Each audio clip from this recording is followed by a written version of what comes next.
Welcome, dear listener, to another gentle journey through the annals of history. Whether you're winding down after a long day, seeking a soothing distraction, or drifting off to sleep, we're glad you've joined us.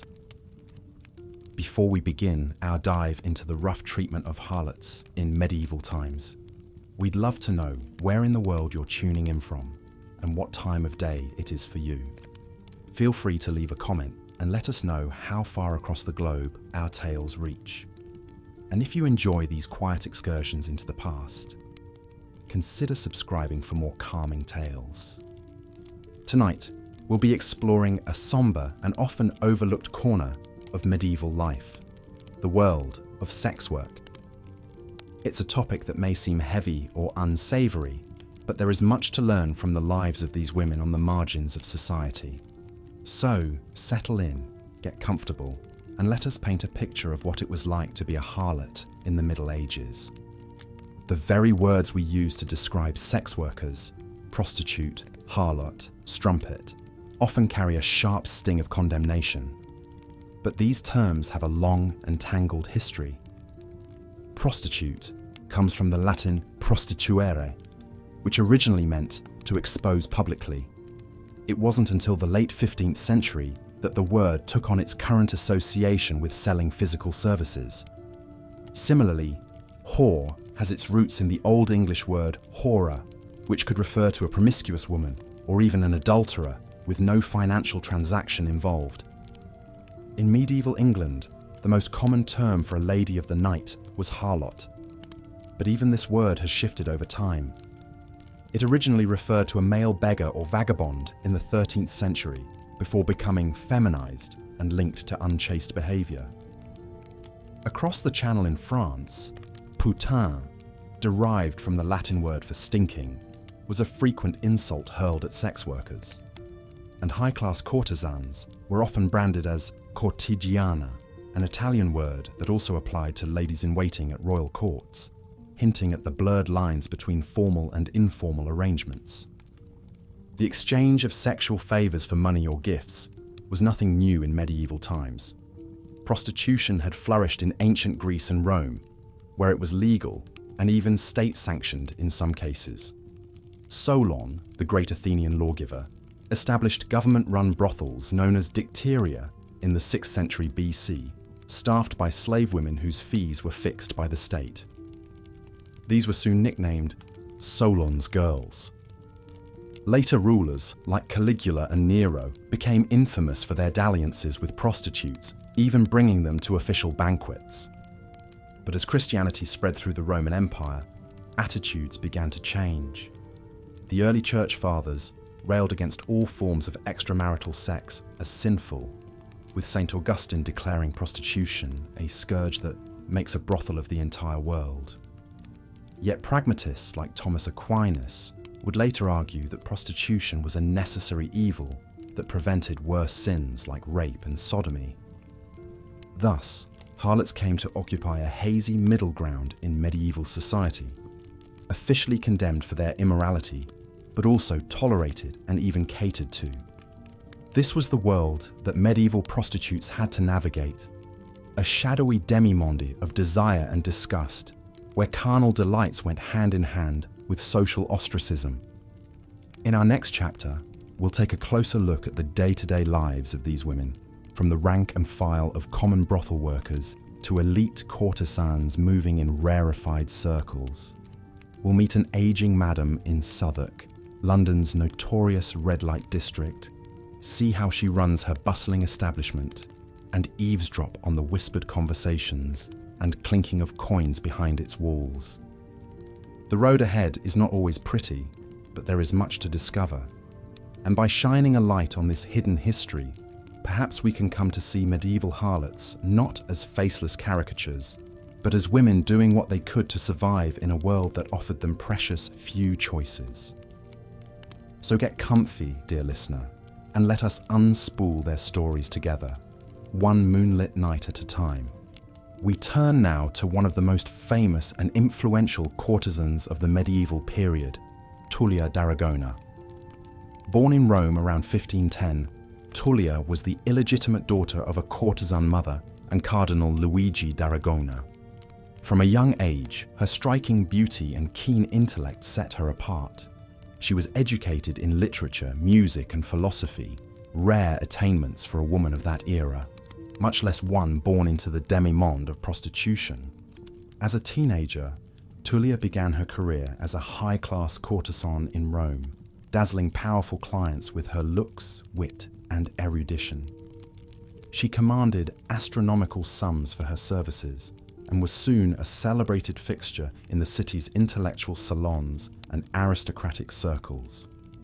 Unlike common sex workers toiling in seedy back alleys, Tullia and her fellow elite courtesans enjoyed lavish apartments, exquisite gowns, and the company of princes, prelates, and poets. But even for a woman of Tullia's charms and stature, the life of a courtesan was fraught with perils. She had to walk a tightrope always, maintaining the favour and largesse of her benefactors, while fending off the envy of rivals and the wrath of scorned wives. A courtesan needed shrewdness and cunning to navigate the treacherous currents of court politics, where fortunes could shift on a whim. Tullia managed these challenges with aplomb, leveraging her talents and connections to build a glittering career that spanned decades. She moved between the great cultural capitals of Renaissance Italy: Rome, Venice, Ferrara, Siena, Florence. Famously, she debated the Florentine intellectual Benedetto Varchi on the nature of love, arguing passionately for a woman's right to romantic freedom and agency. In this way, Tullia d'Aragona was singular. Not content to merely trade on her physical allure, she fashioned herself into a paragon of Renaissance virtues, a true cortigiana onesta, or honest courtesan. She penned lofty Petrarchan verses, plumbed classical literature and philosophy, and dazzled with her erudite conversation. Her published works, including the 1547 poem Il Meschino and her 1552 treatise on the infinity of love, stood as proof of her formidable intellect. Of course, even Tullia could not entirely escape the strictures and prejudices of her time. In 1546, she ran afoul of the papal court's sumptuary laws, which dictated the attire of prostitutes. Cited for wearing verboten items like pearls and a veil in public, Tullia was forced to petition for a special dispensation on the grounds that she was a respectable woman who did not solicit on the streets. This incident underscores the precarious social position of even the most elite courtesans. They existed in a liminal space, straddling the realms of artistic muse and sexual commodity, accepted in the rarefied sphere of the intelligentsia, but still tainted by the inescapable stigma of their trade. For all her gifts and graces, Tullia d'Aragona could never quite shed the label of courtesan. Late in life, as her beauty waned and her clientele dried up, Tullia retired from the courtesan life and married, perhaps seeking some measure of respectability and stability. But she never stopped writing and creating, leaving behind a body of work that stands as a testament to her formidable mind and spirit. She died in 1556, having carved out an extraordinarily liberated and self-directed existence for a woman of her time and station.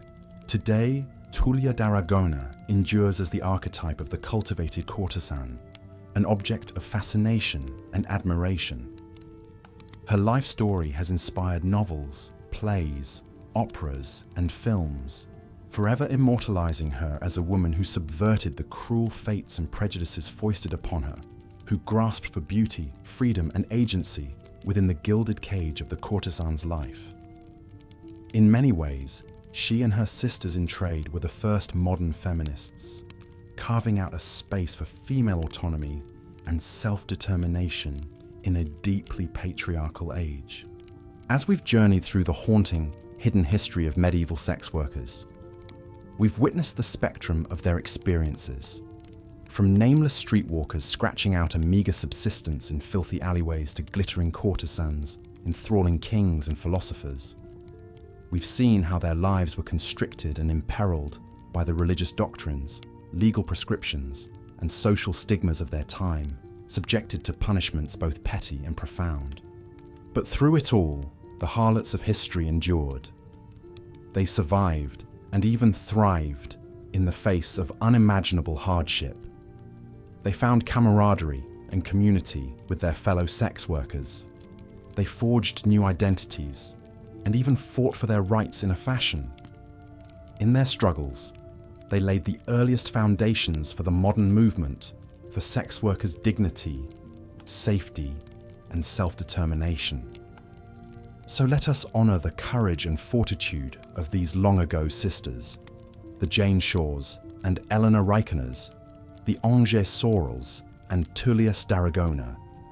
Let us remember their names and say them with respect. And let us strive to extend to their modern descendants the compassion, humanity, and justice so long denied to their forebears. This is their story, brought in from the shadows at last. There may be no grander moral than this: that every human being, no matter their labor or lot in life, possesses an innate worth and dignity. In grappling with the hidden history of the medieval sex trade, we begin to see a way forward to a world free of the cruelties and depredations visited upon these women for centuries. A world where people are not reduced to what they do to survive, but what they dream, dare and build in spite of it all. And so we come to the end of our journey into the secret annals of the medieval prostitution. The street lamps are guttering out, the alleyways are still, and the night's final customers have slunk back to their lodgings. As a wan light seeps into the eastern sky and the church bells toll the dawn hour, the weary harlots wrap their shawls around their shoulders and turn toward home. They have survived another night, and they will rise to meet another day, for they are the unvanquished, the indomitable. They are the survivors of history. Part 4. Persecution and punishment of prostitutes. The life of a medieval prostitute was often nasty, brutish, and short. Not only did they face the daily hazards of disease, abuse, and unplanned pregnancies, but harlots were also frequent targets of persecution by both religious and secular authorities. From the pulpit to the town square, sex workers were denounced as sinful temptresses, corrupting society with their carnal wiles. One common punishment for prostitution in the Middle Ages was public humiliation. In 13th century France, women caught selling their bodies could be forced to wear distinctive striped hoods or have their hair shorn off. Repeat offenders might be marched naked through the streets, whipped, or even have their ears cut off as a visible mark of shame. These cruel spectacles served not only to discipline wayward women, but also as a stern warning to other would-be harlots. Imprisonment was another typical fate for medieval prostitutes who ran afoul of the law. In larger towns and cities, local governments began constructing special jails known as bridewell prisons to house disorderly women. Conditions inside were often overcrowded and squalid, with inmates subjected to beatings, hard labor, and meager rations. For pregnant prostitutes, the prisons could be a death sentence, with many perishing from complications of childbirth or seeing their newborns quickly succumb to disease. One fascinating case that illustrates the precarity of life as a medieval sex worker is that of Eleanor Reikener, a transgender prostitute arrested in London in 1395. According to court records, Eleanor was apprehended late one night while soliciting sex from a man near the Tower of London. Dressed in women's clothing, Eleanor had been working as a prostitute in brothels and private residences throughout England for years, offering a variety of sexual services to male clients. What's remarkable about Eleanor's story is not so much her arrest, but the matter-of-fact way her transgender identity was treated by the court. The documents describe her as John Reikener, who goes about as a woman, suggesting a degree of tolerance, or at least resignation, to gender non-conformity among medieval Londoners. Eleanor herself insisted to the court that she should be considered a woman because she did the work of a woman, i.e. sex work and housekeeping. Alas, the tale ends there, with no indication of what ultimately became of Eleanor Reikener. Like so many of history's marginalized figures, her fate is lost to time, but her arrest record provides a tantalizing glimpse into the complexities of gender identity in the medieval sex trade. Not all prostitutes were cis women, just as not all clients were men. The erotic appetites of the Middle Ages were as fluid and varied as our own. Another weapon frequently wielded against medieval harlots was the threat of expulsion from the city walls. To authorities and respectable burghers, prostitutes were a moral scourge to be cast out beyond the margins of civilized society. In some cases, brothels were quite literally pushed to the outskirts of town, relegated to near the gallows, leper colonies, and tanneries. The message was clear: sex workers were unwelcome interlopers, barely a rung above common criminals. But such expulsions rarely lasted long. For one thing, many medieval men, including priests and prominent citizens, still wanted access to prostitute services. There was also the perennial fear that, without an outlet for male lust, women and girls of good standing might find themselves the targets of harassment or assault. And so the bordellos always crept back, setting up shop in the shadowy streets and alleyway hovels of the town's underbelly. The cycle of condemnation and toleration would begin anew. For the medieval prostitute, it was a tightrope walk between survival and ruin. With the threat of prison, corporal punishment, and exile constantly hanging over their heads, these women navigated a dangerous world with few protections. The fact that any of them survived at all is a testament to human resilience in the face of unimaginable brutality and neglect. In many ways, their struggles echo those still faced by sex workers today, who continue to fight for dignity, safety, and equal treatment under the law. Part 5. Prostitution and the Medieval Church. When it came to the oldest profession, the medieval church found itself in a moral quandary. On the one hand, men of the cloth routinely railed against prostitution as an affront to God and a scourge upon the earth. Sex outside of marriage was a cardinal sin, threatening nothing less than the sanctity of the family, the social order, and the immortal soul. Lust was a deadly vice, and those who traded in it were seen as little better than the devil's foot soldiers. And yet, many medieval thinkers couldn't shake the notion that harlots might serve a useful purpose after all. As far back as the 5th century, the famed theologian St. Augustine acknowledged the necessity of prostitution as a kind of social safety valve. In his view, taking away brothels would be like removing the sewers from a palace. Sure, it might seem more pleasant in the short term, but soon the whole edifice would be overflowing with filth and disease. This idea of prostitution as a necessary evil gained currency throughout the Middle Ages. In the 13th century, no less a luminary than Thomas Aquinas was arguing that sex work, while morally dubious, nonetheless played a vital role in preserving chastity and social harmony. Without an outlet for male desire, Aquinas worried that men would run riot, forgetting their Christian duties and assaulting innocent virgins left and right. The church thus found itself reluctantly tolerating prostitution, with some local parishes even operating their own regulated brothels. If harlotry couldn't be eradicated, the logic went, it could at least be contained and monitored in a designated zone of sin. Some municipalities required prostitutes to wear certain clothing or badges, not unlike a medieval version of the red light district. Of course, this uneasy compromise didn't keep lusty clergymen from availing themselves of prostitute services. Records from medieval Paris show priests and monks were frequent customers in the city's brothels, despite the risk of excommunication if caught. Whether driven by hypocrisy or simple human frailty, men who preached chastity by day secretly enjoyed carnal delights by night. But the church also held out redemption for fallen women in the form of Mary Magdalene. One of Jesus' closest disciples, Mary Magdalene, was often depicted as a reformed prostitute in the Middle Ages, cementing her status as the patron saint of wayward women. Her story offered a powerful template. Even the most jaded harlot could be born again through contrition and devotion to Christ. Across medieval Europe, scores of Magdalene homes and asylums sprang up to redeem penitent prostitutes. These institutions provided food, shelter, and a chance at a new life for women seeking to leave the sex trade.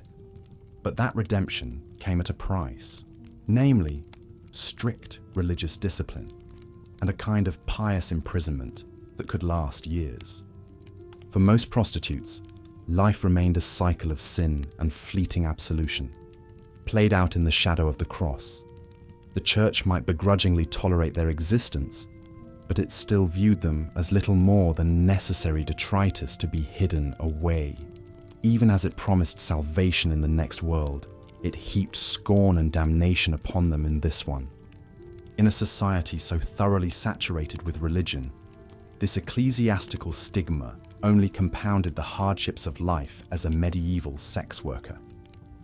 Branded as fallen women and instruments of the devil, harlots were easy scapegoats for everything from plagues to barren wombs, even as their services remained in high demand. Perhaps most tragic of all, many likely internalized the church's teachings, viewing themselves through the lens of sin and self-loathing, even as they fought to survive another day. The road to redemption was narrow and steep. Part 6. The health risks of medieval sex work. In the Middle Ages, Paris was famed as a center of learning, commerce, and culture. But beneath the soaring spires of Notre Dame and the bustling market stalls lurked a darker underbelly, a shadowy realm of poverty, disease, and desperation that swallowed up the city's most vulnerable denizens. For the prostitutes who plied their trade in these mean streets, every day was a dance with death. One such unfortunate was a young woman named Joanna.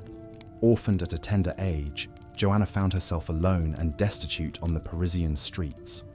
With no family to turn to and no respectable work to be found, she reluctantly sold her body to keep from starving. At just 14 years old, Joanna was already a veteran of the city's squalid brothels. Life as a medieval prostitute was a litany of dangers, chief among them the ever-present spectre of sexually transmitted diseases. Without reliable prophylactics or antibiotics, infections like syphilis, gonorrhea, and chlamydia ran rampant through the bordello quarters. And in a time of flawed medical understanding, these diseases were as mysterious as they were debilitating, a scourge blamed on everything from witchcraft to divine punishment. For a girl like Joanna, catching such an illness was practically an occupational hazard. With an endless parade of clients to service, prostitutes had little control over their exposure to STDs. Many suffered in silence, knowing a single telltale symptom could spell the end of their livelihood. To be marked as a pox-ridden woman was to invite ostracism, destitution, and worse. And so perhaps it was only a matter of time before young Joanna's luck ran out. One fateful night, after entertaining a wealthy but diseased client, she contracted the dreaded French disease, a virulent strain of syphilis that swept through Europe in the late 15th century. Within days, Joanna was bedridden with fever, racked by joint pain and disfiguring genital lesions. In her weakened state, Joanna likely turned to one of Paris's woefully inadequate hospitals. These medieval institutions were more akin to charnel houses than places of healing, stuffed to the rafters with the poor, sick, and dying. With little understanding of contagion or sanitation, patients were often crammed into communal beds, languishing in their own filth as they awaited the release of death. Tragically for Joanna, even this grim sanctuary would be denied to her. When the hospital nuns discovered her condition and her occupation, she was cast out onto the street like so much human refuse. In the eyes of medieval society, a syphilitic prostitute deserved no Christian charity or compassion. What became of Joanna after that is lost to history. Did she eke out a few more miserable years, scraping by on whatever paltry coins her disease-ravaged body could still earn? Or did she succumb swiftly to her illness, just one more anonymous casualty of Paris's merciless streets? For countless medieval harlots, this was the inescapable fate: to live hard, die young, and vanish without a trace. Joanna's story is a heartbreaking reminder of just how cruel the Middle Ages could be for those on society's margins. Prostitutes in particular faced not only the hazards of disease, but also the callous indifference of the very institutions meant to protect the sick and the poor. In a world without social safety nets or modern medicine, falling ill was often a death sentence for sex workers.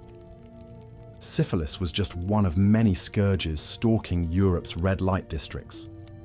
Gonorrhea, chlamydia, genital herpes, all spread unchecked through brothels and back alleys, laying low paupers and kings alike. Without effective treatments, these diseases wrought slow, agonizing declines marked by fever, sores, blindness, dementia, and even death. Even more horrific were the complications that could arise from pregnancy and childbirth. With no access to contraception, medieval prostitutes often found themselves in the family way, a dangerous state of affairs in an era of primitive obstetrics. Miscarriages and stillbirths were tragically common, as were life-threatening conditions like preeclampsia and postpartum infections. Those harlots who did manage to carry to term faced the heartbreaking prospect of abandoning their babies to foundling homes and church steps. With no means to support a child and no hope of escaping the sex trade, countless prostitutes made the agonizing choice to surrender their infants. In an age of sky-high mortality rates, many of these cast-off children perished soon after. For the truly desperate, the spectre of infanticide loomed. Although illegal and morally abhorrent, the practice of killing or fatally neglecting newborns was an open secret in medieval Europe's grittier quarters. It was a decision born of despair, made by women who saw no other way out of their hellish circumstances. This, then, was the bleak fate that awaited so many of the Middle Ages' degraded daughters. Condemned by accidents of birth to a life of sexual servitude, they faced each day knowing it could be their last. That disease, injury, or despair might finally claim them, as it had so many sisters before them. In this pitiless world, survival itself was a fragile miracle. In our last segment, we explored the harsh realities faced by common brothel workers in the Middle Ages. From sweltering, shared hovels to abuse, disease, and exploitation, these women eked out a meagre living on the margins of society. But amidst the squalor of your average brothel, a lucky few harlots enjoyed a very different life of luxury and influence. These were the elite courtesans and royal mistresses who occupied a rare and precarious position at the highest echelons of medieval society. Perhaps the most renowned courtesan of 16th century Venice was Veronica Franco. Born in 1546 to a family of lower nobility, Franco was thrust into sex work at a young age by her impoverished mother, herself a courtesan. But Franco parlayed her wit, beauty, and intellect into a successful career, consorting with the wealthy and powerful men of Venice. From her lavish apartments, Franco entertained clients like King Henry III of France, who visited Venice in 1574. An accomplished poet, she engaged in lively discussions of art and literature with the leading minds of the day. Courtesans like Franco were expected to be charming, sophisticated companions as well as skilled lovers. Many became celebrities in their own right, the subject of gossip and adoration. But even for the most successful courtesans, their position was always tenuous. They existed to serve the whims and desires of powerful men who could cast them aside at any moment. Veronica Franco herself faced charges of witchcraft by the Inquisition, narrowly escaping execution. No one embodied the heights a royal mistress could reach, and how far she could fall, quite like Agnès Sorel. Born around 1422 to a provincial French family, Sorel came to the court of King Charles VII as a lady-in-waiting. She soon caught the eye of the king and became his favourite, earning the official title of maîtresse en titre, the first in French history. Showered with jewels, land grants and castles, Sorel wielded significant political influence over the king. She even accompanied him on military campaigns, nearly dying in childbirth along the way. Many credit her with helping inspire Charles to take a more active role in governing and freeing France from English domination. But few could forgive the unprecedented power and riches bestowed on a royal mistress. Sorel faced open hostility from nobles and courtiers who resented her rapid rise. Vicious rumours dogged her, including that she employed witchcraft to seduce the king. And after Charles's death in 1461, she was swiftly expelled from court, stripped of lands and wealth by the new regime. Agnès Sorel would die just a few months later at age 40, likely from mercury poisoning. She left behind 4 daughters to an uncertain fate. While the king erected an opulent tomb celebrating his immortal beloved, Sorel's true legacy remains fraught, stained by misogynistic attacks on her character that persist to this day. Such was the double-edged sword of life as an elite medieval prostitute. You might taste the glittering heights of wealth, status, and fame, but it came at a cost. For even the most exalted courtesan or mistress could never fully escape the rigid patriarchal bonds and moral stigma of the oldest profession. These women navigated a treacherous tightrope, always one scandal or change in affections away from ruin. The same men who courted them assiduously would not hesitate to brand them as sluts and harlots when the winds shifted. It was a dazzling but unstable existence, forever vulnerable to the very sexual allure and feminine wiles that granted them a provisional seat amongst society's elite. In our next chapter, we'll explore what happened when even high-status sex workers fell afoul of medieval laws and religious strictures. The wheels of justice could be especially cruel and unforgiving to those deemed wayward women, no matter how exalted their clientele. Veronica Franco may have escaped the Inquisition, but many accused harlots were not so lucky, facing imprisonment, torture, and even death at the hands of rigidly moralistic authorities. Stay tuned as we delve further into the persecution and punishment visited upon medieval prostitutes. We left off discussing the precarious position and ultimate downfall of many high-class courtesans in medieval Europe. Even the most celebrated and influential of these women could quickly fall from grace as the political winds shifted and powerful men tired of their mistresses. Take, for example, the infamous Diane de Poitiers. Born into a noble French family in 1499, Diane was renowned for her beauty, wit, and athleticism. She caught the eye of a young Prince Henry, and upon his ascension to the throne as King Henry II in 1547, Diane became his official mistress. The king was so besotted that he gifted Diane the magnificent Château de Chenonceau and allowed her unprecedented political influence. Yet not everyone was pleased with a mistress wielding such power. Henry's wife, Catherine de' Medici, saw Diane as a threat and bitter rival. As long as Henry lived, Diane was untouchable. But when the king died in a jousting accident in 1559, everything changed. Within days, Diane was forced to hand over her chateau and treasures to Catherine. Stripped of wealth and status, she lived out her remaining years in obscurity. Such reversals of fortune were all too common for even the most celebrated courtesans. No matter how wealthy and influential they became, their position was always precarious and dependent on the affections and whims of men in power. At any moment, a younger rival, a jealous wife, or a cooling of passions could spell their downfall. Of course, high-class courtesans made up only a tiny fraction of sex workers in the Middle Ages. For the vast majority of prostitutes, life was far from glamorous.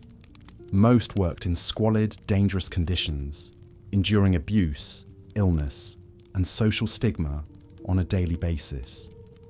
And if the hazards of the job didn't end their lives prematurely, persecution from civil and religious authorities often did.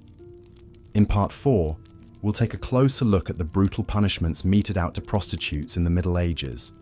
From public floggings to expulsion from cities, harlots faced harsh consequences for plying their trade. Yet one defiant woman stood up to fight against this injustice. Bronisława Szymanska was born into a poor family in the 15th century Poland. With few options available to her, she turned to sex work to survive, working in the brothels of Krakow.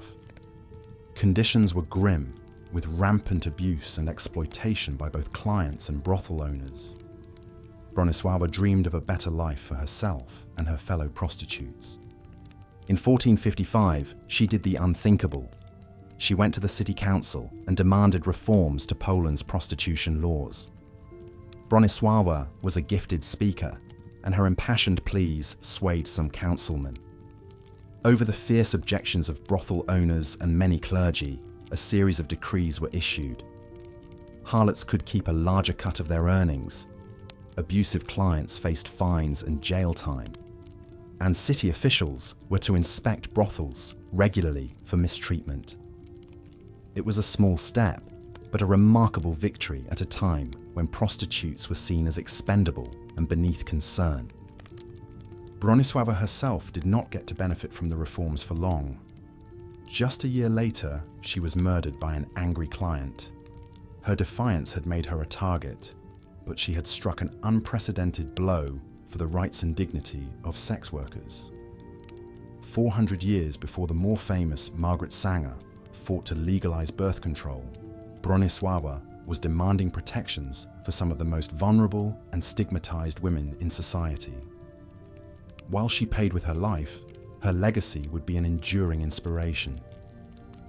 To this day, some Polish sex worker activists still gather at her old brothel to lay red roses in her memory. Of course, these small legal protections did not end the persecution of prostitutes.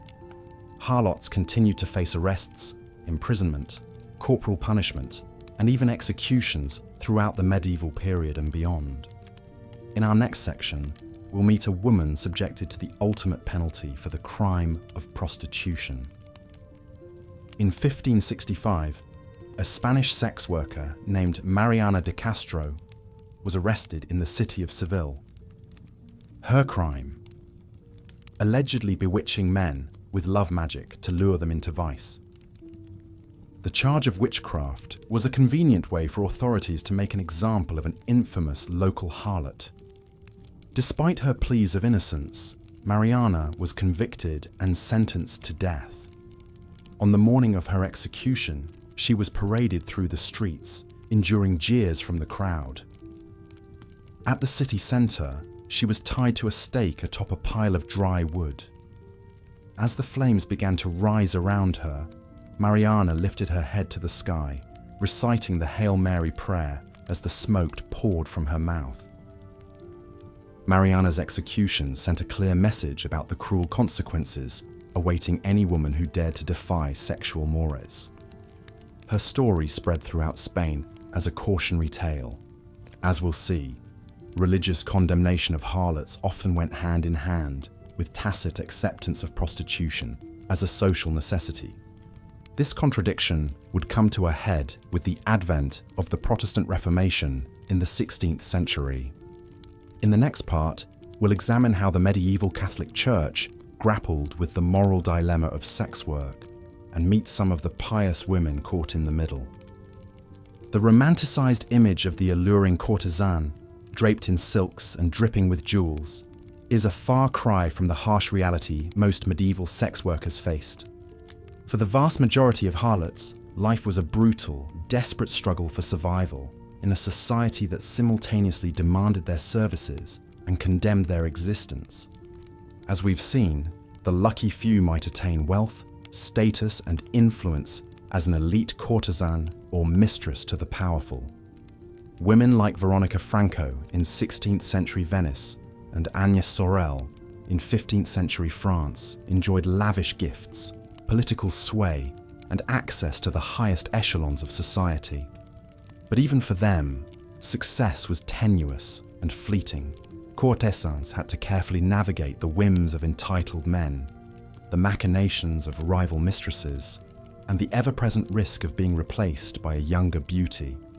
One false step could send even the most celebrated courtesan tumbling from her pedestal back into destitution and disgrace.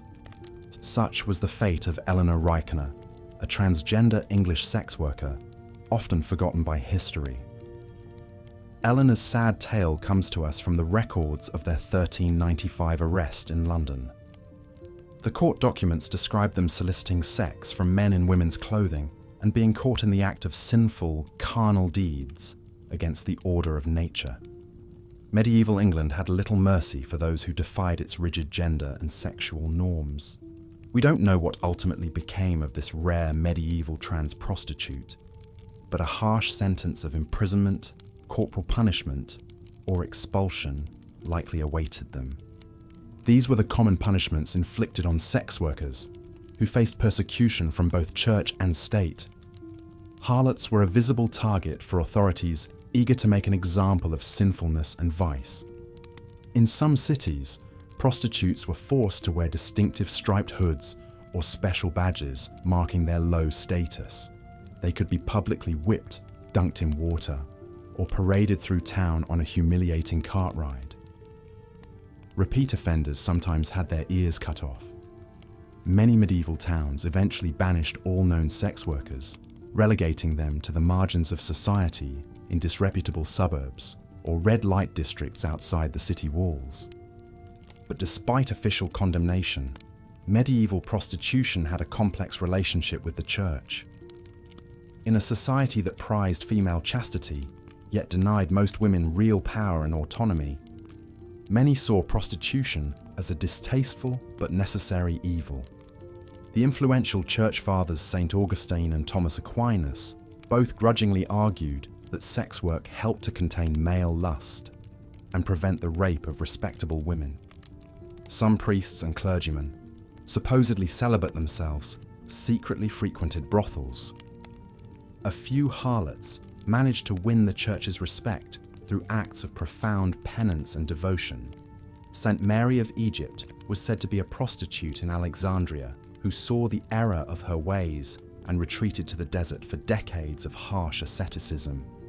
Mary Magdalene, the most famous redeemed woman of the Bible, inspired the ideal of the reformed harlot. But for every celebrated penitent, countless ordinary women remained trapped in the sex trade. Even when the church tried to help, its efforts could be clumsy and misguided. In some cities, church-sanctioned brothels were allowed on the one condition: all visiting men had to spend time praying afterwards. A few convents of converted prostitutes such as St. Mary Magdalene took in harlots who wished to reinvent themselves as nuns, but their admissions were selective and their resources strained. Most women had nowhere else to turn. This was especially true considering the immense health risks of the medieval sex trade. Syphilis spread like wildfire through brothels, leaving sufferers with weeping sores, blindness, dementia, and death. Gonorrhea, chlamydia, genital warts, and other infections were also rampant. In an age before germ theory, antibiotics, or reliable contraception, sex workers were uniquely vulnerable. Pregnancy was an occupational hazard, and some desperate harlots resorted to risky folk abortifacients, or even infanticide. In the 14th century Paris, a young prostitute known only as Joanna was publicly burned at the stake for allegedly spreading a venereal disease to her clients. Her awful fate speaks to the disposability of sex workers in medieval society. Powerful men might enjoy a harlot's company behind closed doors, but she'd be the first to suffer if calamity struck. Joanna's prospects were bleak from the start. Fatherless, impoverished, and lacking any support system, she likely turned to prostitution as a last resort. We'll never know the full tragedy of her short life and cruel death. She stands in for the many anonymous sex workers whose suffering is lost to history, Yet even in this grim context, a few extraordinary women managed to rise above their circumstances and shape the world around them. Veronica Franco is probably the most famous Venetian courtesan who ever lived. Born in 1546 to a family of nobles turned courtesans, Veronica followed in her mother's footsteps and took her first lover at the age of 18. A ravishing beauty with a keen intellect, she soon became the most celebrated cortegiana onesta, or honest courtesan, in the city.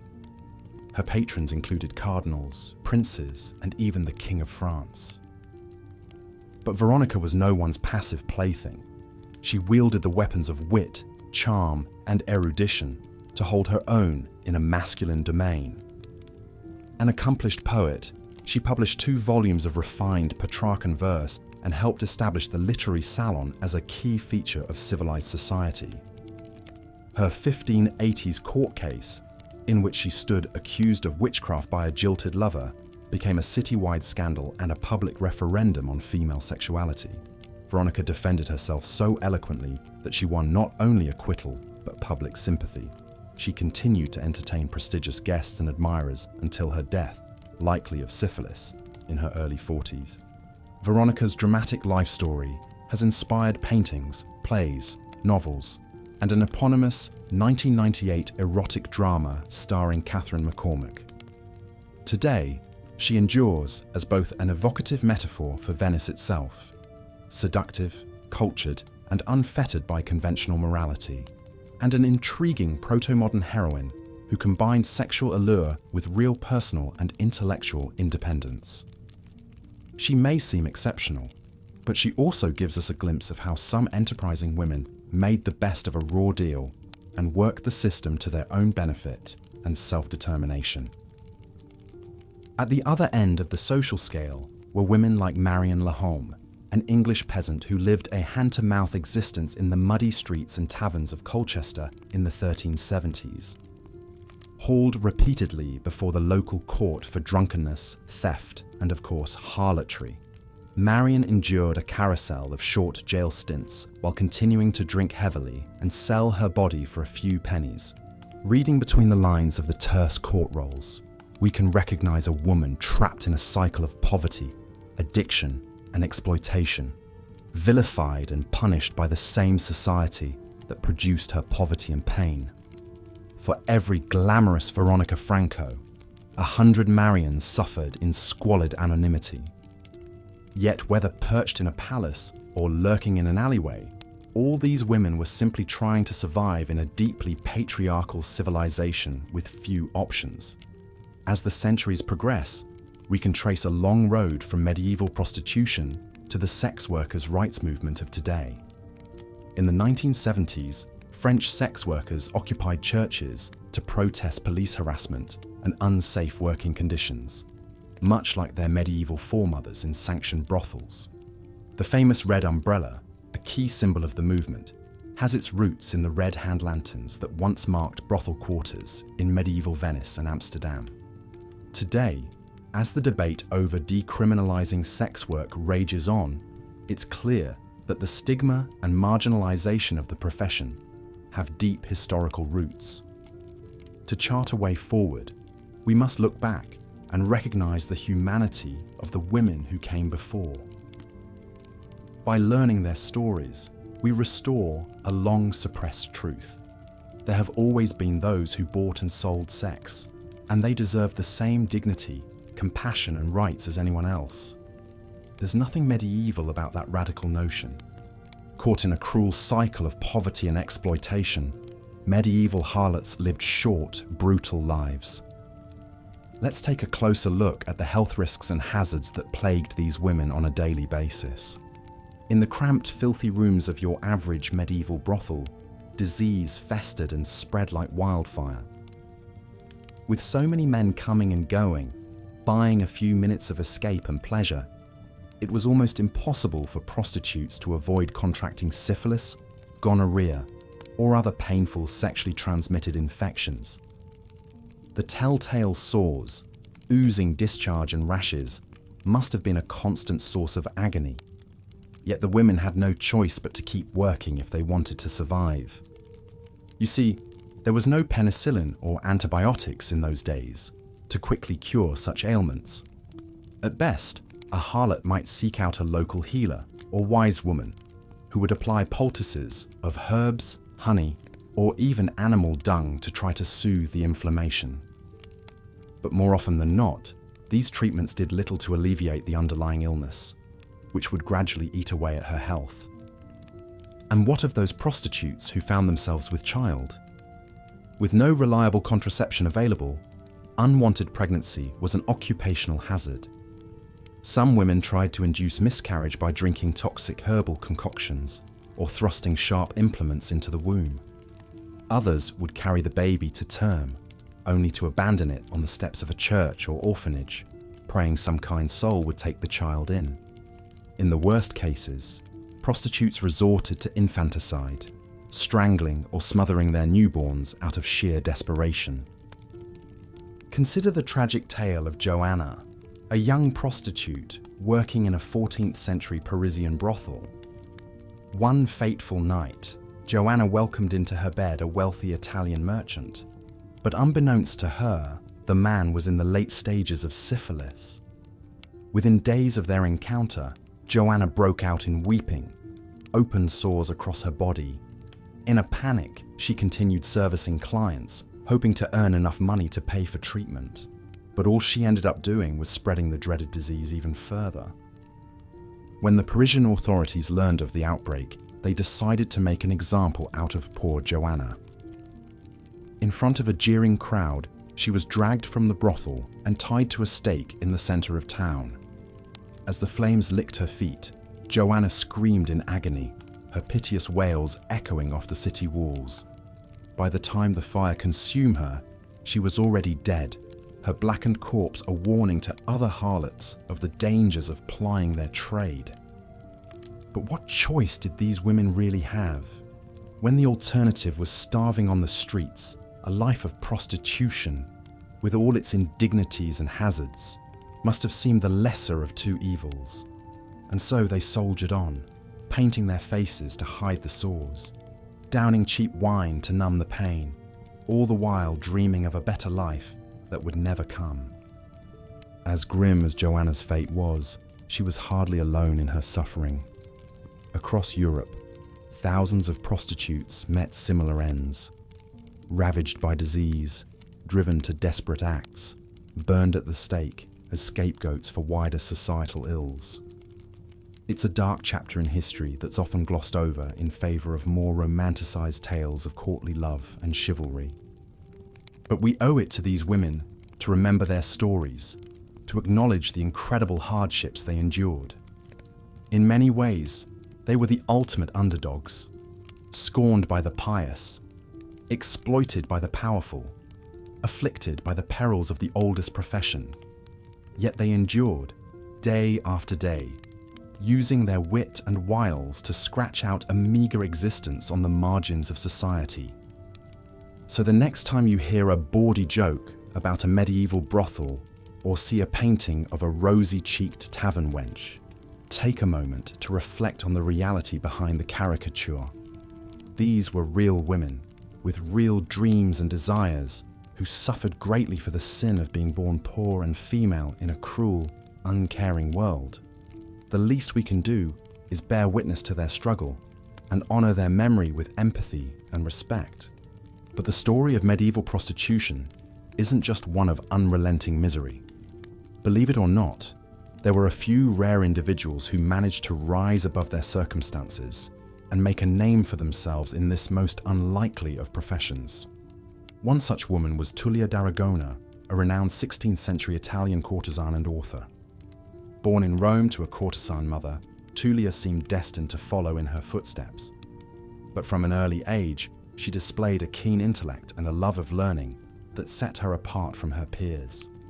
Under the tutelage of some of Italy's finest scholars, Tullia blossomed into a witty, erudite young woman, equally at home discussing poetry and philosophy, as she was entertaining clients in the bedchamber.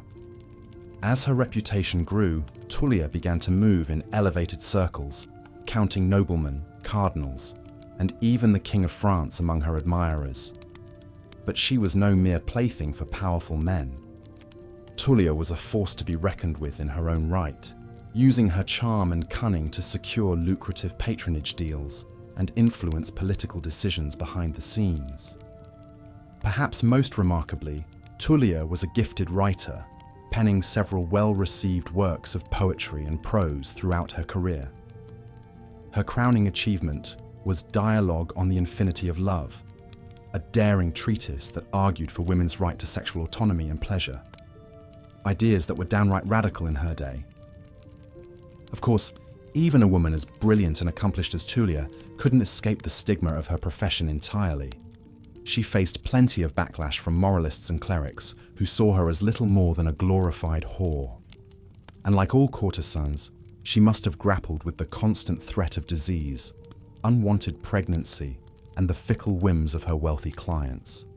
Still, there's something undeniably inspiring about Tullia's story.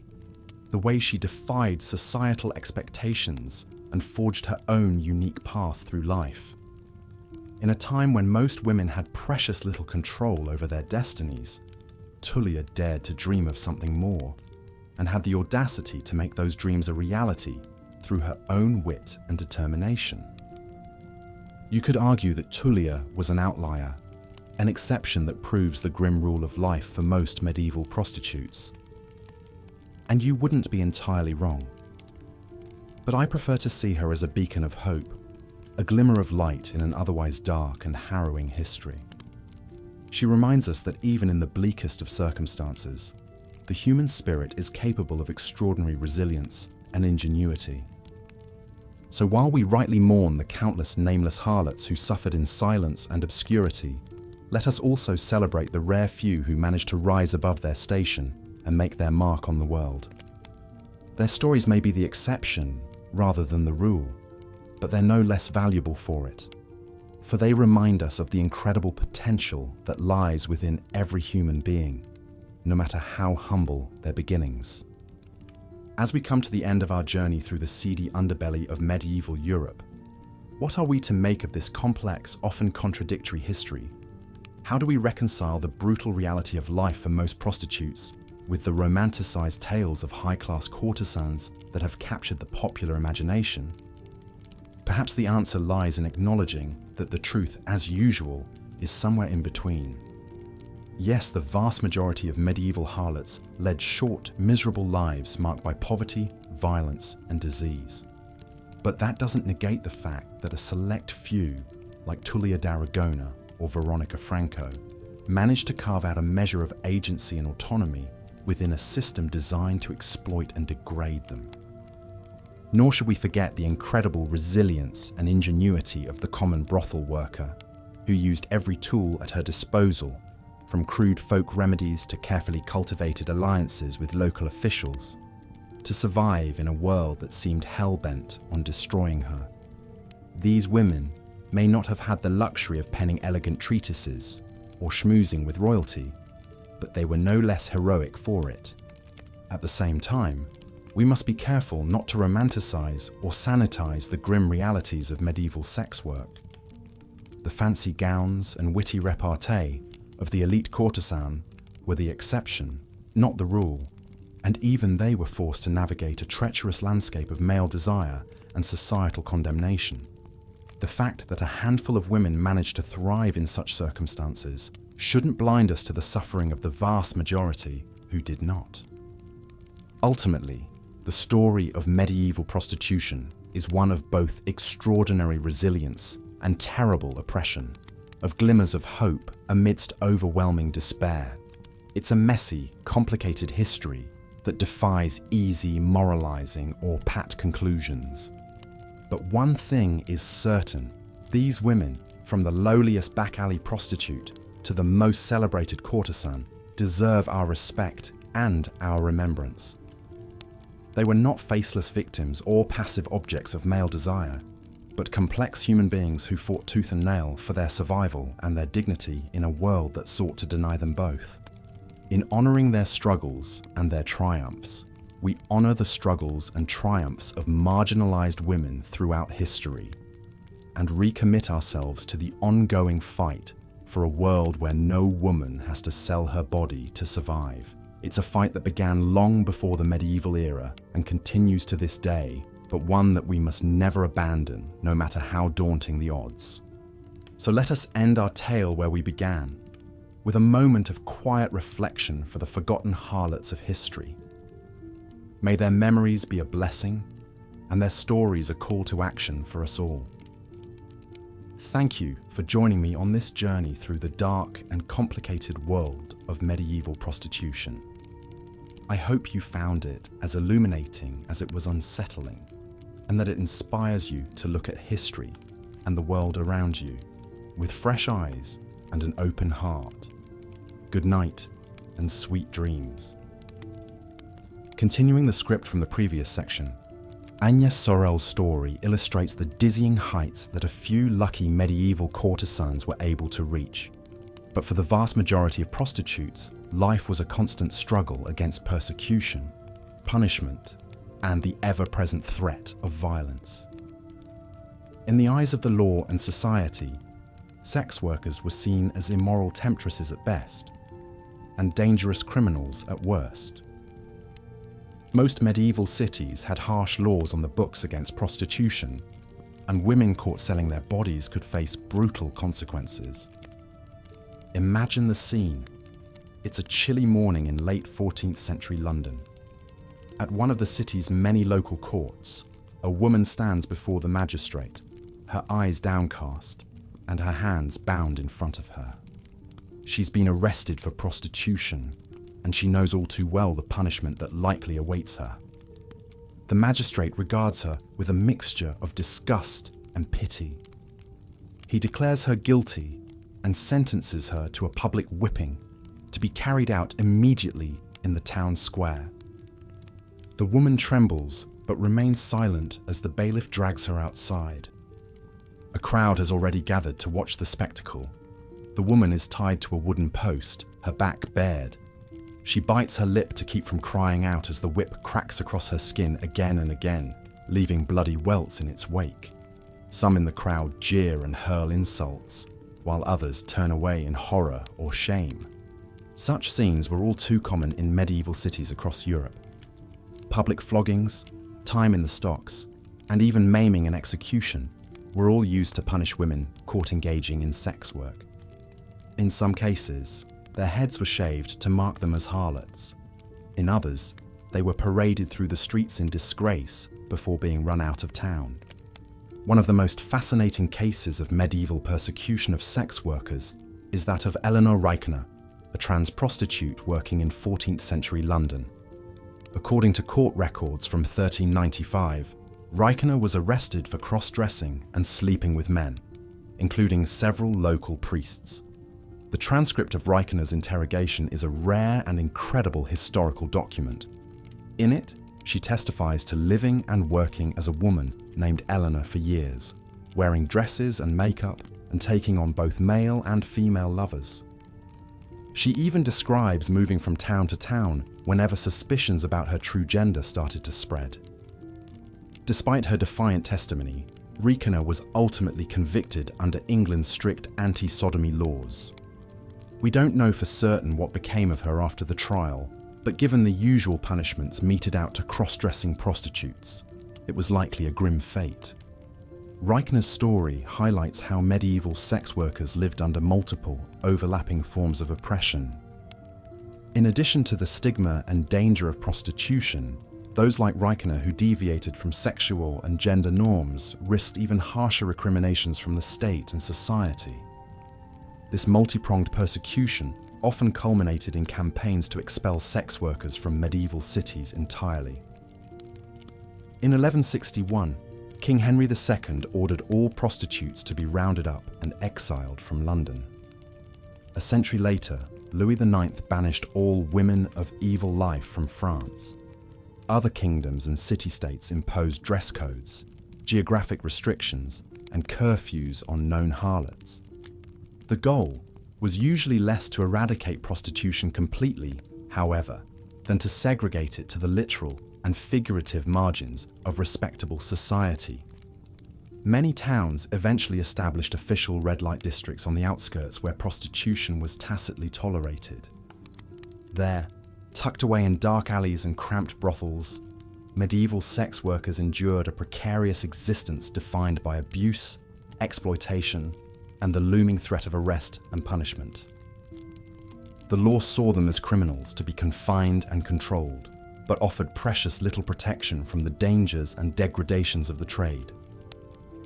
Though a handful of famed courtesans enjoyed lavish gifts and political sway, the reality for common prostitutes was near constant persecution. Whether chained up for a public whipping or driven out of town like a pariah, they lived at the mercy of a society all too eager to judge and punish them. While medieval harlots faced widespread ostracism and abuse from most corners of society, there was one institution that had an especially fraught relationship with prostitution: the Catholic Church. On the surface, the Church took a stern moral stance against sex work, condemning it as a sin and a threat to public morality. Yet behind this pious facade, the reality was much more complex and contradictory. Many prominent theologians, including St. Augustine and Thomas Aquinas, reluctantly condoned prostitution as a necessary evil. They argued it was better to allow men an outlet for their lustful urges, rather than risk them seducing respectable wives and daughters into adultery. This attitude led the Church to tolerate and even manage prostitution in certain contexts. Some medieval cities had bishop-licensed brothels, where sex workers operated under the supervision and protection of local clergy. The madams of these establishments were expected to swear an oath of loyalty to the Church and pay a cut of their earnings in exchange for immunity from prosecution. The Church also oversaw special hospices and convents that took in fallen women and worked to redeem them through prayer and penance. These institutions were seen as a vital bulwark against moral decay, as they removed temptations from the streets and restored harlots to the path of righteousness. Yet this charitable vision often clashed with the harsh reality within their walls. Many women committed to these institutions against their will, and some escaped only to return to sex work. Others endured prison-like conditions and abuse at the hands of their religious overseers. Even as the Church outwardly condemned prostitution, there is ample evidence that individual priests and even high-ranking clergy were frequent clients of sex workers. Court records and personal letters reveal instances of priests caught visiting brothels or keeping mistresses. Some used their moral authority to coerce or exploit vulnerable women into sexual relationships. This hypocrisy reached its apex in the pontificate of Pope Alexander VI, born Rodrigo Borgia. Before and during his papal reign in the late 15th century, Alexander was notorious for his libertinism and kept multiple mistresses. He even acknowledged fathering several children out of wedlock. The church hierarchy's moral failings when it came to prostitution were thrown into especially sharp relief by the cult of Mary Magdalene, a reputed former prostitute who became one of Jesus' most devoted followers. Mary Magdalene was held up as the archetypal reformed harlot. Her story was used to justify the church's charitable works aimed at getting sex workers off the streets and into the pews. Mary Magdalene's example offered the tantalizing promise of salvation and social rehabilitation for fallen women, at least in theory. In practice, the church's programs for reforming prostitutes often did more harm than good. Many women cycled in and out of religious institutions, finding little support for rebuilding their lives outside the sex trade.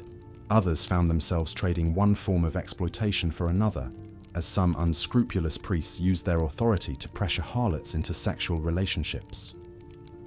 Though medieval sex workers might take some cold comfort in the knowledge that even princes of the church sometimes shared their sins, they largely remained outcasts in the eyes of both religious and secular authorities. Neither the threat of damnation nor the promise of salvation could shield them from the very real dangers and degradations of the trade. Indeed, beyond the risk of arrest and persecution, perhaps the greatest threat facing medieval prostitutes was to their health and safety. In a time before antibiotics or reliable contraception, sex work in the Middle Ages was nothing short of a death sentence for many women. Syphilis and other sexually transmitted diseases ran rampant through medieval brothels, passing from client to prostitute to client in a vicious cycle. Without effective treatments, these diseases slowly ravaged their victims' bodies and minds, leading to disfigurement, madness, and agonizing death.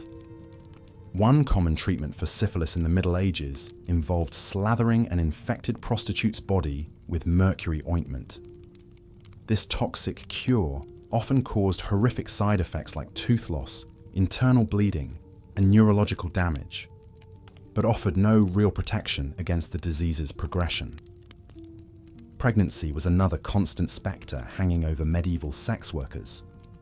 With contraception largely unavailable or ineffective, many prostitutes found themselves with child after being raped by clients or even pimps. Some tried dangerous folk remedies to induce abortion, often with disastrous results. In one chilling historical account, a 14th century Parisian prostitute known only as Joanna faced charges of spreading a leprous malady to her clients. Whether this referred to syphilis or some other disease is unclear. What we do know is that as punishment for her crimes, Joanna was publicly tortured and burned alive. Joanna's grisly fate highlights the cruel indifference of medieval society toward the suffering of sex workers. Trapped in a dangerous trade with no legal protections and little access to medical care, harlots' lives were often nasty, brutish, and short. Many prostitutes met their end anonymously, succumbing to festering diseases or perishing in the squalid conditions of the brothels. Others died at the hands of violent clients or corrupt authorities. But whether by illness, injury, execution, or sheer despair, death was a constant companion for the medieval sex worker. Given the many cruel fates that befell medieval harlots, it's perhaps no wonder that even the more successful often came to tragic ends. The 16th century Venetian courtesan Veronica Franco, famed for her wit and erotic writings, saw many of her fellow courtesans poisoned, maimed, or driven to suicide by the rigors of the trade.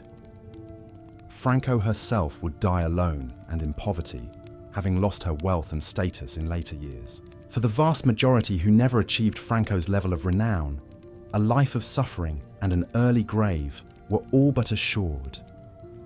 Yet even against such grim odds, some managed to rise above their station, at least for a time. One of the few medieval harlots to gain lasting fame and influence was Tullia d'Aragona, a 16th century Italian courtesan and author. Born in Rome to a courtesan mother, Tullia quickly gained renown among the Italian intelligentsia for her beauty, wit, and erudition. Mixing philosophy, poetry, and seduction, she charmed her way into the favor of dukes, cardinals, and even the King of France. Her salon in Venice became a renowned gathering place for artists and intellectuals, where Tullia presided as the star attraction. But even as she reached the pinnacle of courtly society, Tullia never forgot her roots in the demi-monde. She wrote eloquently about the plight of sex workers and the injustices they faced. In her most famous work, a philosophical dialogue called On the Infinity of Love, she boldly challenged the sexual double standards of her time. For a few glittering years, Tullia seemed to defy the usual script for women of her profession.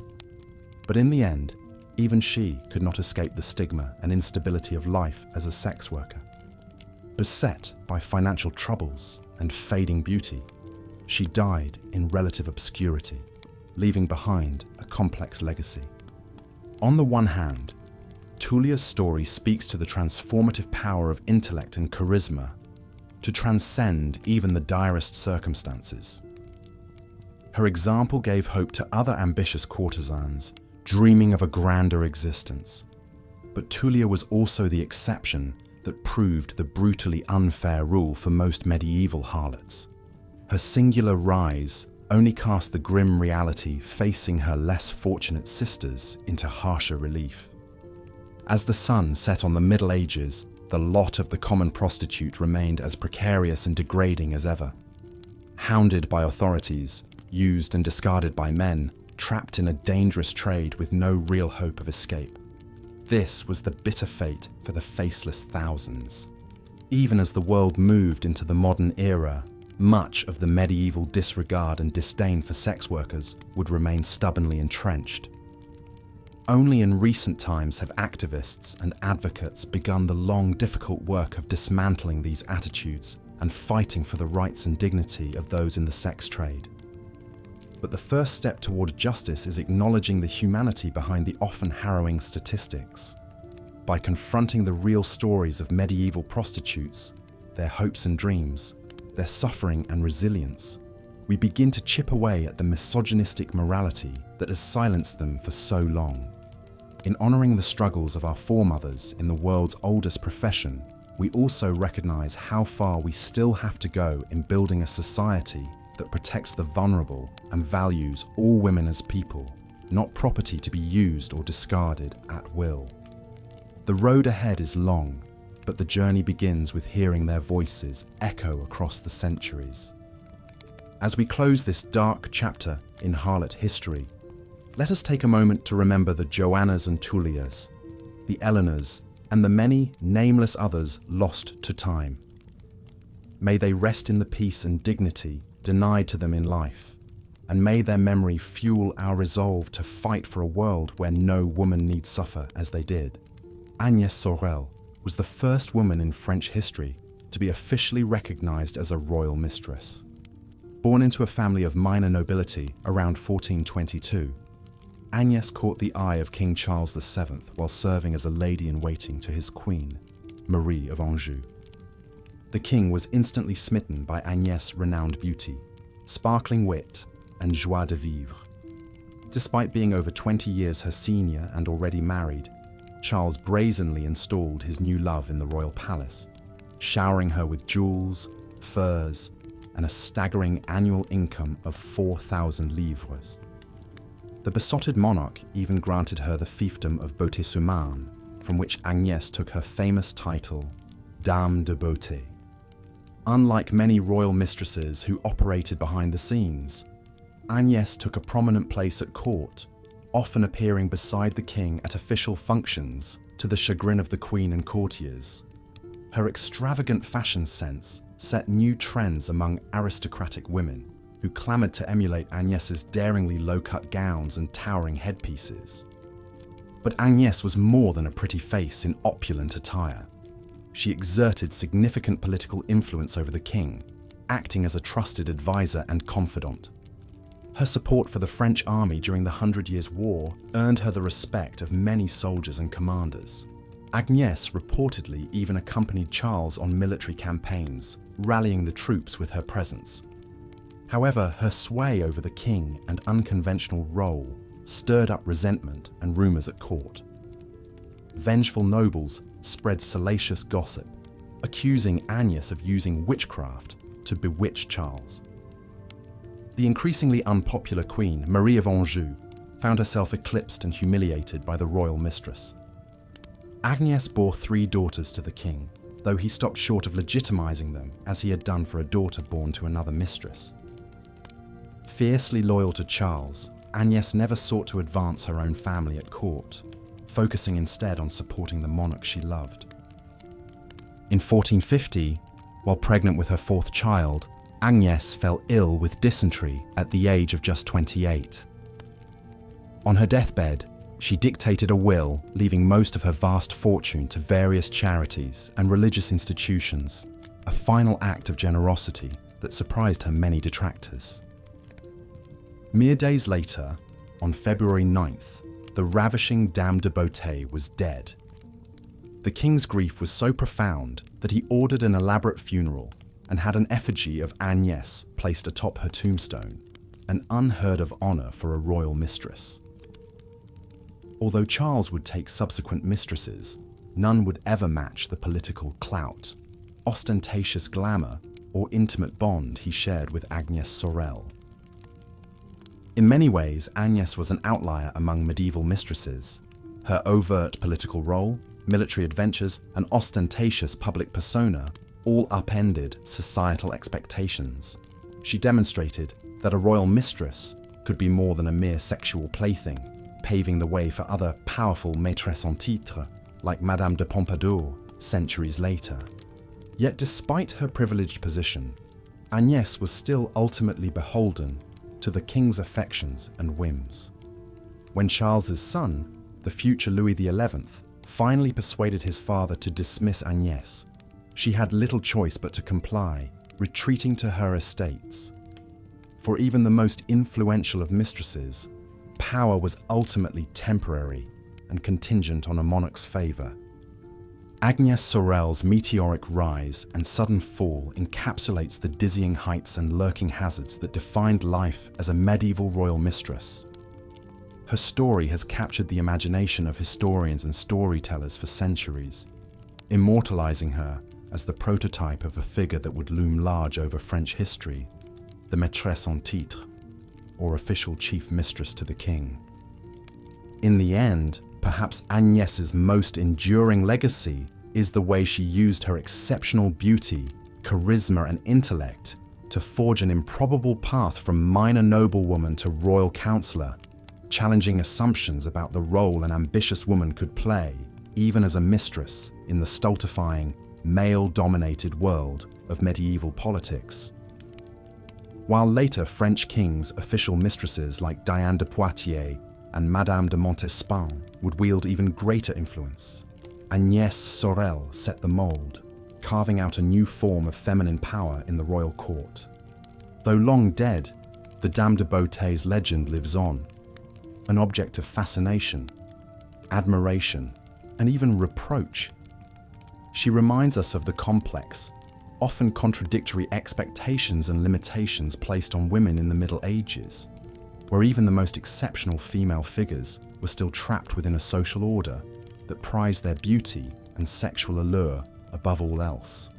Agnès's story is one of breathtaking triumphs and poignant limitations, of audaciously breaking barriers and ultimately succumbing to them. In her short but extraordinary life, she lit up the medieval court like a dazzling comet, blazing a trail for generations of powerful royal mistresses to come, before burning out almost as quickly as she had burst onto the scene. The tale of the Dame de Beauté is in many ways the story of medieval womanhood writ large.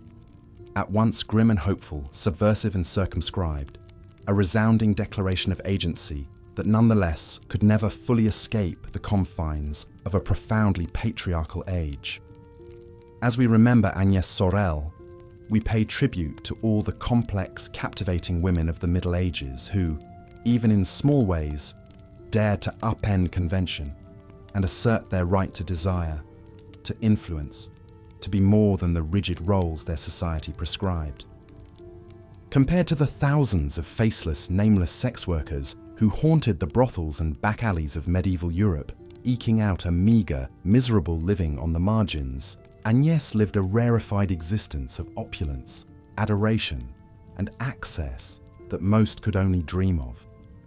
She inhabited a different world entirely from the syphilis-ridden child prostitutes, aging streetwalkers, and debt-bonded brothel girls who made up the vast majority of the Middle Ages' working women. And yet, there is a thread that connects even the most exalted courtesan and debased harlot of the medieval world. For no matter how high she climbed, a woman's worth was still ultimately tied to her sexual desirability, her ability to please and seduce powerful men. She may enjoy lavish gifts, political sway, and glittering renown, but it could all be snatched away in an instant if she displeased her patron or aged out of her allure. This fundamental precarity, born of a sexual double standard that prized women as objects of desire, but condemned them as immoral temptresses, bound all medieval women who sold or traded sex and intimacy, whether in a sumptuous palace bedchamber or a squalid back alley. It's what made even the most successful, celebrated courtesans like Agnès Sorel ultimately tragic figures, luminous comets destined to crash and burn under the impossible pressures placed on them.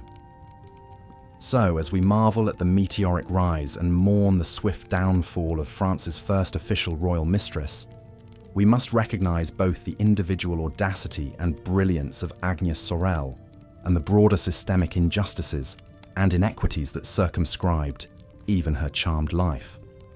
The Dame de Beauté's story is at once an inspiring testament to female ingenuity and ambition, and a sobering reminder of the profound limitations and contradictions women of all classes faced in the Middle Ages.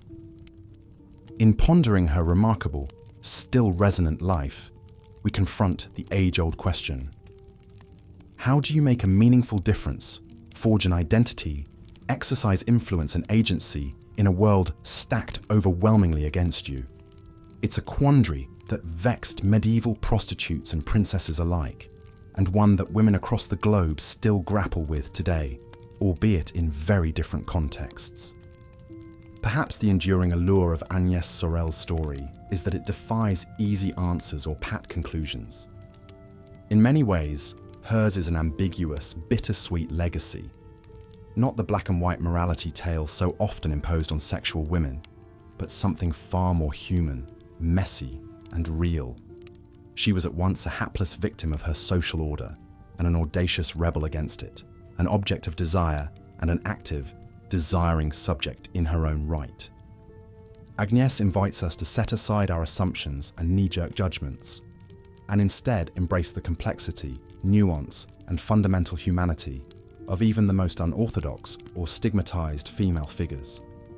She compels us to look beyond the simplistic archetypes of the virgin and the whore, the powerless waif and the conniving seductress, and recognize the manifold ways in which women, then and now, have doggedly carved out spaces for self-expression, self-determination, desire and agency within even the most repressive patriarchal constraints. As we continue to wrestle with thorny modern-day issues like sex work, female objectification, sexual double standards, and gendered power imbalances, Agnès Sorel serves as a poignant reminder that women's struggles for liberation, dignity, and autonomy are nothing new. They stretch back across centuries, surfacing even in the most unlikely of times and places. The Dame de Beauté's legacy, like that of so many complicated, convention-defying women of the Middle Ages, is a call to embrace that complexity, to resist facile stereotypes and snap judgments about women who trade sex and intimacy for survival or social advancement. It's a reminder that even the most marginalized, stigmatized women have always been full, complex human beings, with hopes and fears, dreams and disappointments, triumphs and tragedies that resist easy labeling. So let us remember Agnès Sorel and all the medieval prostitutes, concubines, courtesans and mistresses she represents, with empathy, with nuance, with a keen understanding of the overwhelming odds stacked against them. Let us honor their struggles, their tenacity, their indomitable will to seize some small measure of power and pleasure for themselves in a world that sought to deny them at every turn. In studying their history, we chip away at the toxic, still enduring idea that a woman's moral character and social value can be neatly determined by her sexual behavior. We begin to untangle the toxic, contradictory expectations that have long ensnared women who dare to buck convention, leverage their desirability, or simply demand more from life than society deems they deserve. As we drift off to sleep tonight, let us spare a thought for Agnès and her the countless, long-forgotten sisters in suffering. The trafficked 10-year-old, the aging streetwalker, the penurious alehouse girl dreaming of a better life just out of reach. Let us hold space for their pain and their tenacity, their debasement and their defiant glimmers of self-determination. And in honoring their complex, deeply human stories, let us recommit to building a world in which no woman need be defined, constrained or demeaned by her sexuality. A world that affords every Agnès Sorel the dignity, equality and boundless possibility she deserves in all realms of life. A world that frees women to dream and strive and fail and love and lust on their own terms, beholden to no king or customer or crushing social code. This is the unfinished work that the Dame de Beauté and her fellow harlots and courtesans call us to, from across the yawning chasm of centuries. May we prove worthy of their struggles and their sacrifice, and may we finally bring to fruition the still unrealized ideal for which they strived. A world in which every woman, no matter her station or circumstance, can live freely, safely, and joyously as the mistress of her own radiant destiny. The brutal life of medieval harlots. Part 5. Prostitution and the medieval church. For much of the Middle Ages, the Catholic Church held a constricted yet conflicted view of prostitution. On one hand, influential theologians like St. Augustine and Thomas Aquinas condemned selling sex as a grave sin that endangered the soul. They preached that lust was a destructive force that reduced humans to mere slaves of carnal passions.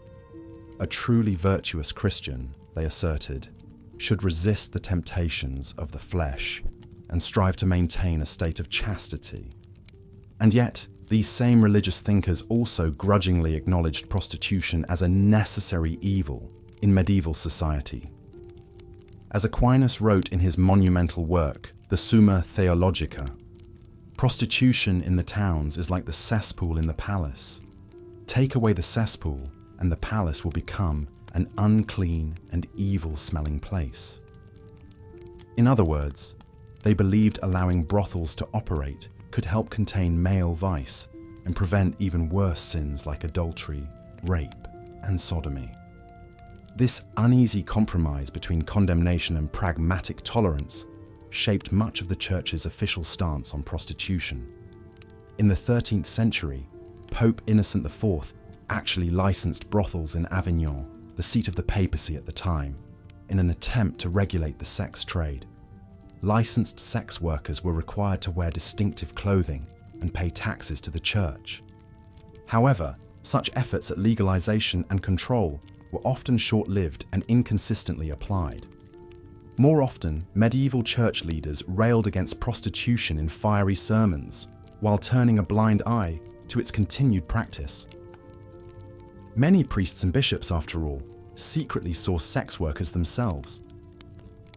The hypocrisy was so widespread that in 1490, one Franciscan friar wrote, "Clerics, and priests in particular, flock to brothels, and sin with harlots more than laymen do." The Church also held up the figure of Mary Magdalene, the alleged reformed harlot and devoted follower of Jesus, as a model for fallen women to emulate. Preachers frequently invoked her story to encourage prostitutes to abandon their sinful ways and find redemption in religious life, as Magdalene supposedly did. Some former sex workers did find refuge in convents and monasteries, living out their days in quiet service and atonement.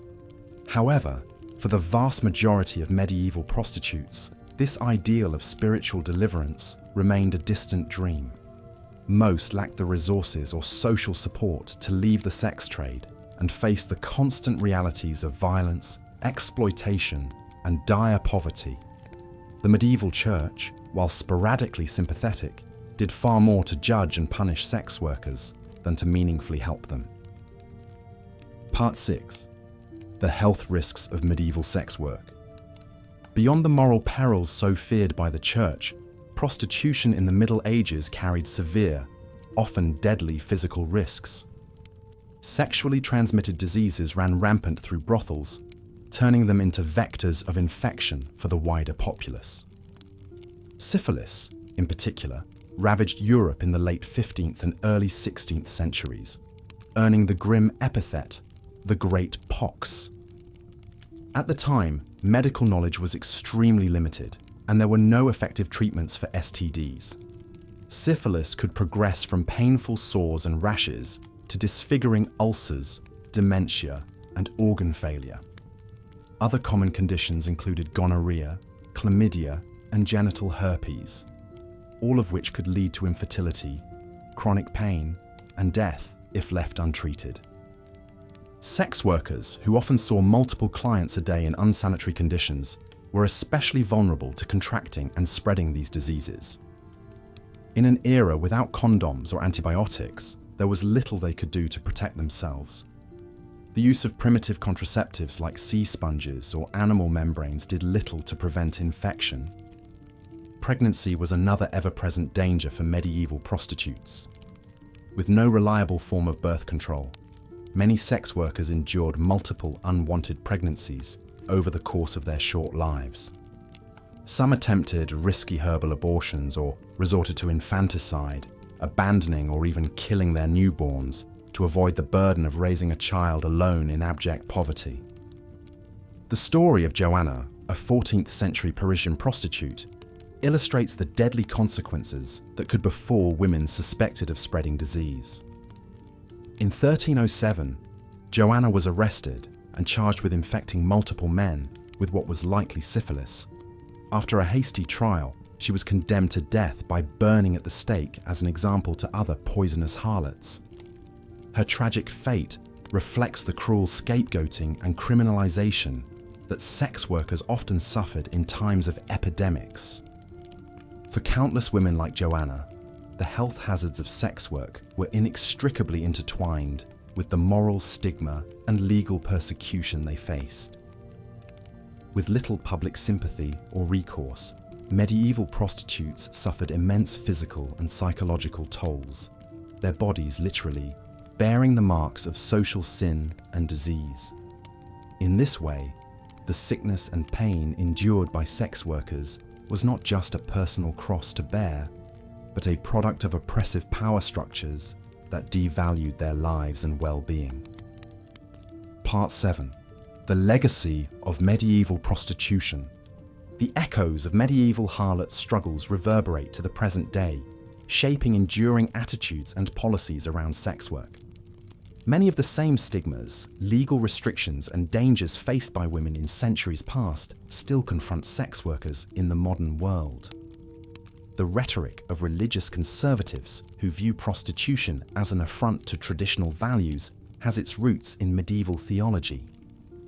At the same time, the radical notion that sex work is work and calls for decriminalization trace back to the few open-minded thinkers of the Middle Ages who argued for tolerance and empathy towards prostitutes. Just as it is now, the medieval sex trade was a deeply stratified world of haves and have-nots. For every glamorous, lavishly kept courtesan like Tullia d'Aragona, the 16th century Italian noble and published author, there were innumerable nameless streetwalkers living hand to mouth. D'Aragona, famed for her wit, beauty, and literary talent, entertained princes and poets in Renaissance salons. Her intellectual gifts and sexual empowerment earned her a place in the canon of women's history. However, her rarefied experience as an educated upper-class sex worker was worlds away from the exploited teenagers or destitute widows walking the wharves. The romanticized fantasy of the happy harlot, an enduring media archetype, must be measured against the far bleaker reality for the vast majority of women selling survival sex throughout history. These contrasting experiences speak to the continued need to recognize sex workers' diverse identities and material conditions. In the modern day, the movement for sex workers' labor rights and human rights seeks to secure protections like safer working conditions, access to healthcare, and freedom from police abuse and arrest. Just as their medieval forebears fought to survive in a world arrayed against them, today's prostitutes and adult entertainers are organizing to demand dignity, justice, and self-determination over their bodies and livelihoods. By honestly examining the difficult history of medieval prostitution, we can develop a more clear-eyed, nuanced understanding of the ongoing debates around commercial sex. Listening to the lost voices of women like Jane Shaw, Eleanor Reichner, and Joanna, and imagining how different their lives might have been in a society of greater compassion and equality, invites us to envision a better future for sex workers today. In honoring their struggles and sacrifices, we recognize their fundamental humanity and inherent worth beyond the circumstances of their occupation. Conclusion. From the filthy alleyways of London to the glittering parlours of Venice, the brutal life of a medieval harlot was one of constant peril and precarity. Subject to the cruel whims of pimps, clients, clerics and lords, sex workers faced violence, disease, persecution and scorn as a matter of course. Their backbreaking labour, so often dismissed as a necessary evil, propped up the very patriarchal institutions that condemned them as sinners and criminals. Though some, like Eleanor Rykener and Joanna, have been pulled from obscurity by historical records of their arrests and trials, the vast majority of medieval prostitutes died unmourned and unremembered. But by learning their stories and connecting them to the ongoing struggle for sex worker justice, we keep their memories alive and honour their indomitable resilience. The women who lit the brothel lamps each evening, who endured a magistrate's lash and a priest's rebuke, who soothed their bruises with a scrap of bread and a sip of ale. They left behind a legacy of survival in the face of staggering hardship. In death, they remind us of the grave costs of misogyny, religious hypocrisy, and the criminalization of poverty. So let us hold space for both the exalted courtesans and the lowliest streetwalkers of the Middle Ages, and for all the sex workers who came before and after them. May we recognize their full personhood and celebrate their triumphs and mourn their tragedies, and continue their fight for a world in which people of all genders and occupations can live and labor with respect, safety, and freedom. The story of the medieval sex trade is one of oppression and objectification, to be sure, but it is also an indelible tale of human endurance in the darkest of circumstances. By telling it, and by working to uplift sex workers today, we light a candle in the window of a hidden history and proclaim to all those who have been cast into the shadows, you are seen, you are valued, and you will not be forgotten. The life of a medieval harlot was a precarious one, filled with hardship, heartache, and all too often, an early death. From the common brothel worker to the rarefied courtesan, the business of selling one's body for survival remained a brutal reality for countless women. Take Joanna, a 14th century prostitute working in the squalid brothels of Paris. Like her fellow harlots, Joanna's days were an endless tide of grasping hands and grunting men, the air thick with the reek of sweat, sex, and desperation. With no access to reliable contraception, Joanna soon fell pregnant. But in a world with little sympathy for whores, an unwanted child was a liability she could ill afford. And so, like many in her trade, Joanna turned to the grim practice of infanticide, quietly smothering or abandoning her newborn babes. It was a sin that weighed heavy on her soul, even as the priests preached that her very existence was an affront to God. For what choice did she have? With no family, no husband, and no respectable means of support, the brothel was the only home Joanna knew. But even that meagre existence was not to last. For in a time before antibiotics, syphilis and other poxes ran rampant through the brothels of Europe. With no real understanding of how such diseases spread, and even less idea of how to effectively treat them, infection was often a death sentence. Such was the fate of poor Joanna. As the telltale sores and rashes of syphilis ravaged her body, her clients dwindled and her earnings dried up. No longer a fresh-faced beauty, she was cast out of the brothel, left to wander the streets as a walking corpse. In the end, it was not the pox, but the torch of an angry mob that ended her short, unhappy life. Condemned as a vessel of pestilence, Joanna was burned alive for the imagined crime of spreading her disease. Hers, is but one tale among countless others, a footnote in the untold history of medieval prostitution. For every celebrated courtesan like Veronica Franco, who entranced the elite with her wit and beauty, there were 100 Joannas, nameless, faceless, and forgotten. Even those who rose to the top of their profession, like Agnès Sorel, the first official mistress of a French king, were never entirely secure in their position.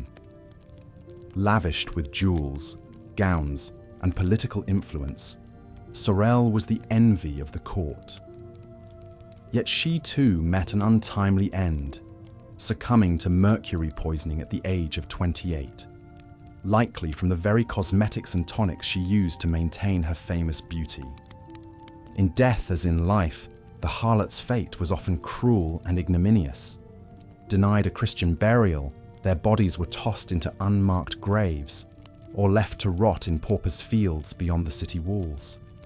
In some cases, the church even sanctioned the use of their remains for medical dissection, a final violation in a life already steeped in indignity. Yet for all their suffering, it would be a mistake to paint medieval prostitutes as mere passive victims. Within the narrow confines of their world, many of these women showed remarkable resilience, ingenuity, and even solidarity. Take Eleanor Reichener, a trans sex worker arrested in London in 1395. In court records, Reichener's defiant testimony offers a rare glimpse into the life of a medieval prostitute on her own terms. Unapologetic about her trade, she regales the court with tales of pickups in churchyards and bawdy encounters with priests and friars.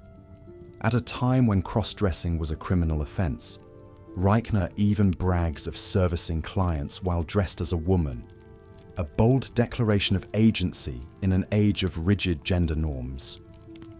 Or consider the unnamed whores of Avignon, who in 1441 banded together to protest the church's attempt to expel them from the city centre. Marching through the streets with makeshift banners and throwing stones at church officials, these women mounted a fierce, albeit unsuccessful defence of their right to live and work within the city walls. Theirs was a sisterhood born of shared hardship, a glimmer of defiance in the face of a society all too eager to condemn them. In the end, perhaps that is the most enduring legacy of the medieval harlot, the simple fact of her existence, her refusal to be erased from history. In a world that sought to silence and shame them, these women scratched and clawed for their very survival, leaving behind a complex record of resilience, resistance, and above all, humanity. For all the romantic notions of the hooker with a heart of gold, the truth is that the vast majority of medieval prostitutes lived and died in obscurity, their passing unmarked and unmourned. They were the other against which proper society defined itself, the fallen woman held up as a cautionary tale to keep wayward daughters in line. Yet in their struggles, their small acts of rebellion, and even in their most desperate deeds, medieval harlots remind us of the indomitable will to live, to carve out some sliver of autonomy in a world aligned against them. Theirs was a sisterhood of the shadows, a quiet kinship forged in the darkest corners of history.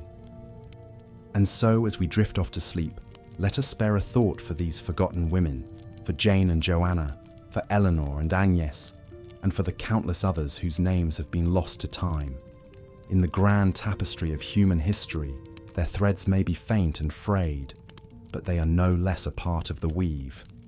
May their stories endure, and may they rest, at long last, in power. As we've seen, the life of a medieval prostitute was fraught with danger, hardship, and scorn from a deeply hypocritical society. Even the most successful courtesans walked a tightrope between luxury and disgrace, never far from a precipitous fall. Take Tullia d'Aragona, renowned 16th century Italian courtesan, poet and philosopher. Born in Rome to a courtesan mother, Tullia's wit, beauty, and education granted her access to the most rarefied circles of Renaissance society. She counted dukes, cardinals, and celebrated artists like Girolamo Muzio among her lovers and patrons. At the height of her fame, Tullia's lavish apartments played host to salons where the greatest minds of the age engaged in elevated discourse. In a time when most women were denied a formal education, Tullia penned highly regarded poems and essays, even a work of philosophy entitled On the Infinity of Love. Her collection of sonnets exploring the complexities of love cemented her reputation as an accomplished woman of letters. Yet even Tullia could not escape the stigma and legal perils of her profession. In 1545, she faced charges in Florence for refusing to wear the yellow veil, marking her as a registered prostitute. Only intervention from her powerful Medici patrons saved her from imprisonment or worse. As her beauty faded with age, Tullia retired from court life and died in obscurity. For all her talents and glittering connections, this singular woman was ultimately still seen as little more than a concubine to be used and discarded. Her remarkable story epitomizes the fleeting glories and lurking hazards faced by even the most elite of sex workers. From streetwalkers in seedy alleyways to courtesans in silken finery, the medieval view of prostitutes as souls lost to sin and lust has cast a long shadow. Denounced by the pious, yet discreetly desired by men of all stations, branded as corrupt temptresses, yet exploited and abused, it's no wonder so many met tragic ends in gutters, jails, and asylums. But by peering back through time to recognize their suffering and basic humanity, we begin to challenge the tired tropes and stereotypes that still cling to sex workers today. These women were daughters, sisters, mothers, each with her own story of how she navigated an unforgiving world with the tools available to her. They don't deserve to be reduced to punchlines or cautionary tales. In our modern debates around decriminalization and destigmatizing consensual adult sex work, the lessons of history loom large. How much has truly changed since the days of Agnès Sorel or Jane Shaw or Mary Magdalene? Do we continue to punish and revile women for sins that require an equal partner? Can we find ways to protect and empower those who choose this path while still condemning exploitation and trafficking?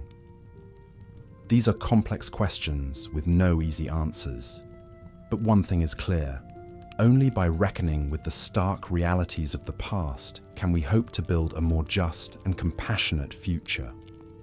The ghosts of history's disgraced harlots deserve nothing less. And so we lay to rest the hard lives and unsung stories of the Middle Ages harlots, courtesans, and streetwalkers. As you drift off to sleep, spare a thought for these largely forgotten women, the risks they faced, the indignities they endured, the fleeting moments of autonomy and pleasure they might have snatched between the hardships. May they trouble our dreams and prompt us to build a world where such suffering is no more.